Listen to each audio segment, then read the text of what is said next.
Welcome to Paul Nirmal Official. দেখো জলে ভাসে দুই দোনা কৃষ্ণ প্রেম আমার হলো না যেমন লোহার সাথে কাস্টের প্রীতি জলে ভাসে দুই দোনা ও যেমন লোহার সাথে কাস্টের প্রীতি জলে ভাসে দুই দোনা কৃষ্ণ প্রেম সাগরে যায় না শোনো শোনো মা তোমারে জানাই আর এই কথাটি জবাব দেবে সভা করে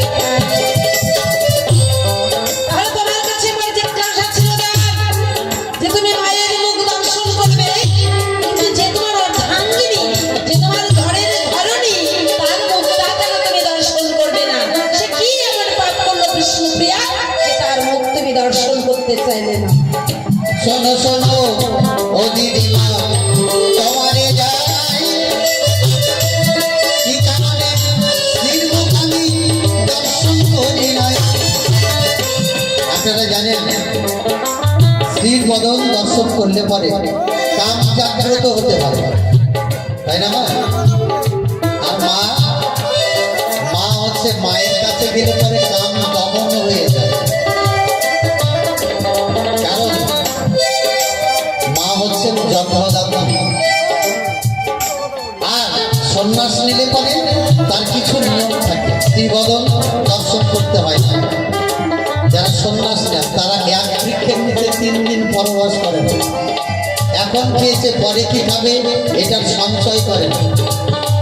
শোনো শোনো ও দিদিমা তোমারে জানাই মা হচ্ছে জননী আর কামিনী স্ত্রী, সেই জন্য কামিনীর মদন দর্শন করতে নাই। কারণটা হচ্ছে যারা সন্ন্যাস গ্রহণ করে তারা এই সব থেকে বিরত থাকে। বোঝা গেল বিষয়? তোমার যা জিজ্ঞাসা তাই খোলসা বাকি রাখি নাই। আরো কিছু জানার থাকলে জানাবে সবাই। শোনো শোনো মহাপ্রভু তোমারে জানাই আর একটি কথা তোমার কাছে আমার জানিবার বিষয় সেই কথাটির সঠিক জবাব সেই কথাটির সঠিক জবাব সবা মাঝে দেবে তাই কৃষ্ণ সকলে মজা বলে আমার সঙ্গে কাশতে চলে ভাসে জীবনা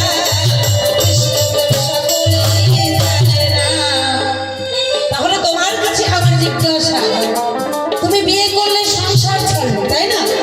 বলো যে মা তোমাকে 10 মাস গর্ভে ধারণ করলো মানুষের মতো মানুষ করলো সেই মাকে তুমি কেন কাঁদিয়ে চলে গেলে সন্ন্যাস? তোমার মা কি এমন অন্যায় করেছিল? তোমার মা কি এমন পাপ করলো সেই বৃদ্ধ মাতাকে তুমি কাঁদিয়ে রেখে তুমি সন্ন্যাসে গেলে? শোনো দিদিমা তুমিও সেটা জানো কিনা, তোমার গৃহে যখন গৌর হরি এসেছিল, নিতাই যখন গৌর করে নিয়ে এসেছিল মার সঙ্গে দেখা করানোর জন্য, মার কাছে আমি বলেছিলাম বলো মা তুমি যদি বলো তুমি আমার জননী, তুমি পৃথিবীর আলো বাতাস দেখে, তুমি যদি বলো আমি সন্ন্যাস থেকে বিরত থাকবো, আমি সন্ন্যাস নেব না, নিয়েছি আমি ফিরে আসবো না। যদি মা তখন গিয়ে বলে দিয়েছিলে? হ্যাঁ বলে দিয়েছিলে? একদম। কেমন করে বলেছিলে?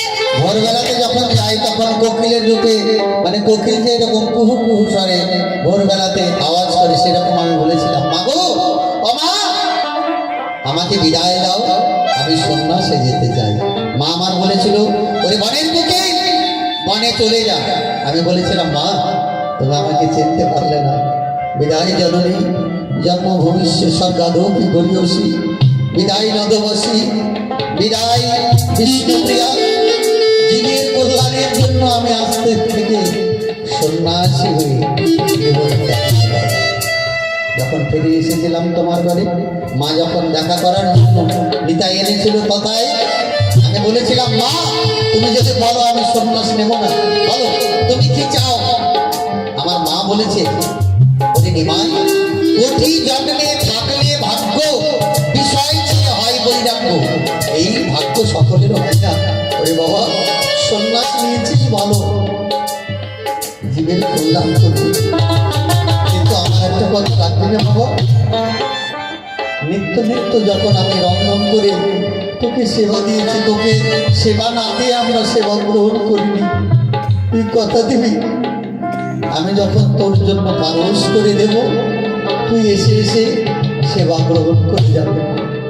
নিমাই বলেছিল বেশ, আমি আসবো।